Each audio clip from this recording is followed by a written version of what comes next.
Dagsana sa ilang bus terminal sa Dagupan City ang mga pasaherong magsisiuwian sa mga karatig probinsya. Yan ang tinutukan live ni Jasmine Gabriel Galban. Jasmine? Chris, sa mga oras nga na ito, tuloy-tuloy na yung pagbiyahe ng mga bus papunta sa iba't ibang mga probinsya.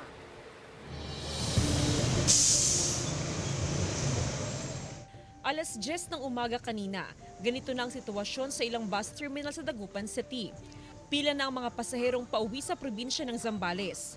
Mula pa sa Baguio City si Aling Rosalinda, inagahan niyang pagbiyahe ngayong araw sa pagbabaka sakaling kaunti pang pasahero. Medyo mahabang pila, mahirap. May mga luluwas din pa Maynila, gaya ni Mang Renato. Kasama ang mga apo, babiyahe sila sa Maynila para makasama ang mga kaanak ngayong bakasyon. Mahigit 2 oras na raw sila naghihintay ng bus. Ahirapan ako.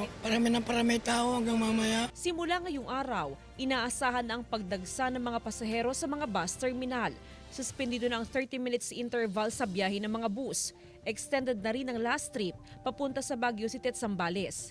Tiniyak ng pamunuan ng ilang bus companies na sapat ang bus unit na babiyahe ngayong Semana Santa. May mga ginawa kaming paraan para matugunan pa yung may magamit. Gaya nung yung nag-apply kami ng special permits para yung ibang units namin sa ibang ruta, nagagamit din namin sa...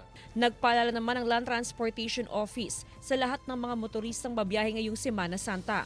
Siguraduhin kondisyon ng mga sasakyan. Iwasan din ang pagbiyahe ng nakainom ng alak at walang sapat na tulog o puyat. Importante ring tiyakin na hindi overloaded ang mga sasakyan para makaiwas sa anumang disgrasya.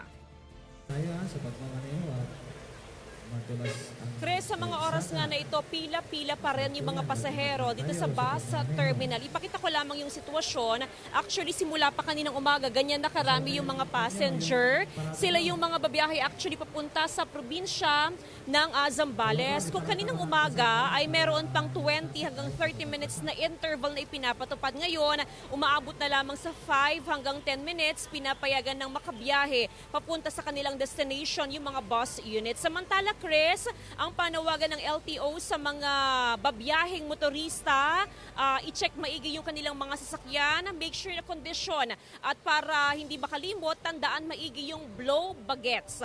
Well, yung letter B, battery, letter L, lights, oil, water, brake, air, gas, engine, maging yung kanilang gulong o yung kanilang mga tire ng kanilang mga sasakyan ay mahalagang i-check din. At syempre, i-make sure na bago bumiyahe, kondisyon ang inyong mga sarili. Chris?